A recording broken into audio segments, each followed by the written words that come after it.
Hi, I am Mohsin Ayad Al Bariki.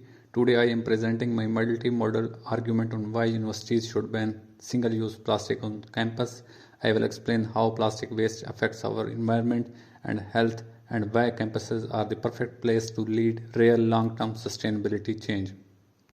Let's begin by looking at the problem of our own campuses. Single-use plastics like bottles, cups, and containers are used for just a few minutes, yet they stay in the environment for decades. The overflowing trash bin in the image represents how common and unavoidable this waste has become in daily campus life. Reducing plastic use is necessary if we want a cleaner, healthier, and more sustainable learning environment. To understand what's possible, let's look at a successful example. Northern Arizona University shows how effective reuse programs can be. Their switch to a tech-enabled system raised reusable container use from 877 per year to nearly 1,40,000 with almost no loss. Meanwhile, less than 6% of US plastic actually gets recycled, proving reuse works far better than recycling alone. Students also consider sustainability when choosing a university, so these programs improve both reputation and impact. But why are universities such a critical part of the solution?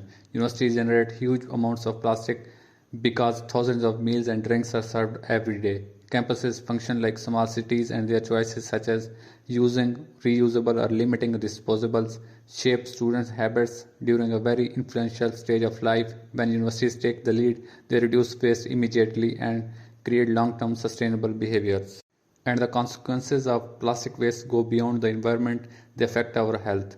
After being thrown away, plastics break down into microplastics that spread through water, soil, and food. Studies now find microplastics in human blood and lungs, meaning exposure is becoming unavoidable. This also harms wildlife around campus environments.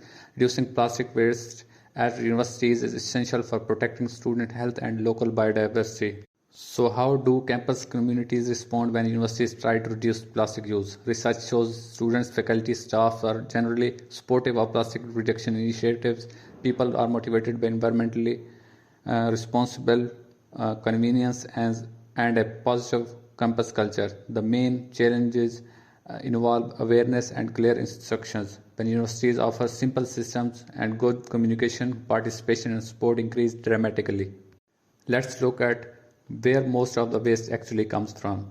During dining halls, campus events, and vending machines produce the highest levels of single-use plastic, but studies shows students are willing to reduce their usage when given easy alternatives like refill stations and reusable containers. Awareness campaigns combined with campus-wide policies are the most effective approach, leading to significant reduction in waste.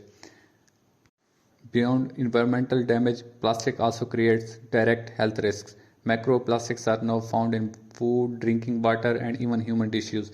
These particles can cause inflammation, oxidative stress, and cell damage over time. Since universities consume large amounts of disposable plastics, they contribute directly to the exposure. Reducing plastics use becomes essential for protecting both human health and the ecosystem around campus.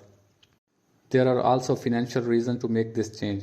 Cutting single-use plastics actually saves money. Refill stations cost far less over time than supplying bottled water, and dining halls save money by switching from disposables to reusables.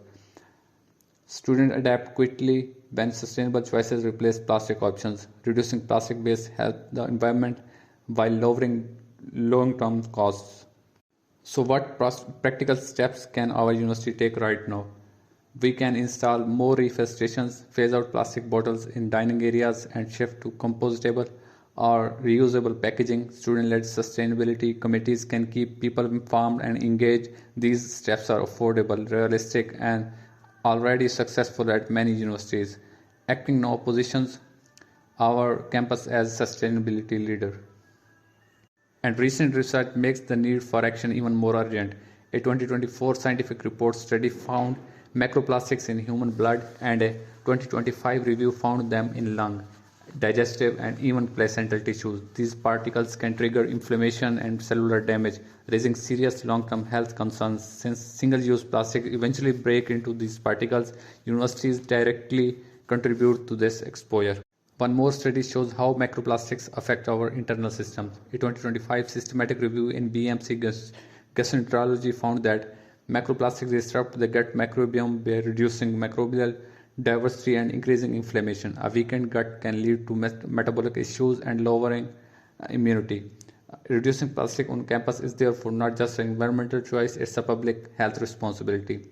Thank you. This is why university must reduce single-use plastics now.